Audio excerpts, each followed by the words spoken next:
जी, तो 2015 में लखनऊ में एक लड़का जिसका नाम मोहम्मद फैजान है, उसने फेसबुक के थ्रू अक्षय नाम से हमसे जान पहचान बढ़ाई। और फिर वहां से उसने हमें अपने झांसे में लिया। और 2016 में वो नौकरी का और बाकी झांसा देके वो गाजियाबाद लेके आया। 2015 से 2023 तक उसने मेरे साथ तरह तरह से शारीरिक शोषण किया। उसने मेरा कितनी बार मेरे इच्छा के विरुद्ध मेरे साथ संबंध बनाया, मेरा एबॉर्शन तक कराया।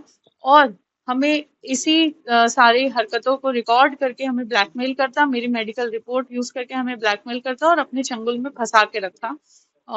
अभी हम जब सोशल मीडिया पे ये देख रहे हैं कि किस तरीके से झांगुर बाबा और भी अन्य आगरा और बाकी जगह पे जो लव जिहाद का जो रैकेट निकल के आ रहा है, वहां से हमें ये समझ में आता है कि ये जो फैजान और अक्षय है, ये भी इसी रैकेट का एक सदस्य है, एक उसी में मिला हुआ है।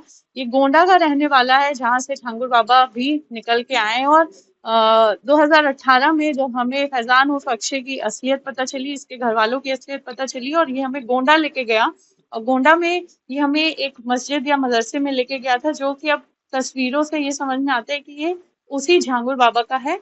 और वहां पे ही इसने हमें कुछ इस्लामिक चीजों का पढ़ने का जोर जबरदस्ती किया, इसने, इसके परिवार वालों ने। और उसने वो कुछ किताबें भी वहां से दी, जो किताबों का जब हम अब सोशल मीडिया पे नाम देख रहे हैं, शियाज तैबा करके कोई किताब है जो इसने हमें दी, और वो पढ़ाने की जबरदस्ती करता था।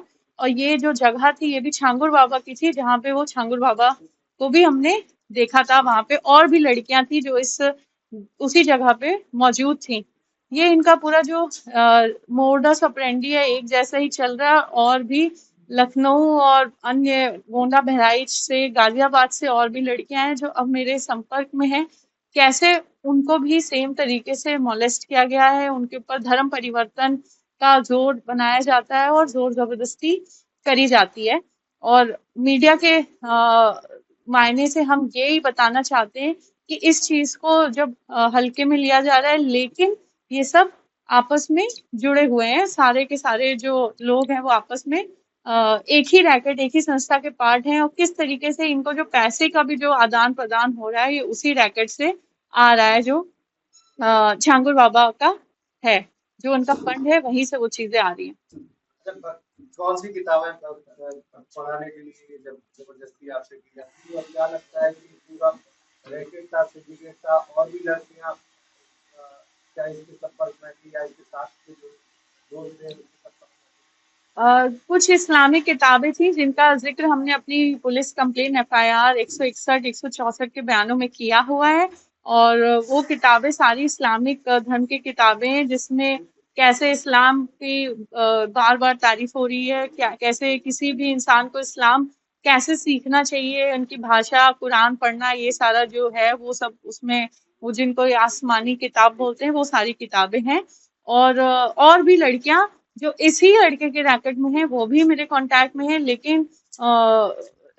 लेकिन कोई भी हम उन लड़कियों से मेरी यही अपील है कि अगर कोई भी जो इस मामले से संबंधित है, कृपया सामने आए और मीडिया के सामने आके इस लड़के का पर्दाफाश करें और इसकी जो असलियत है वो सामने लेके आए।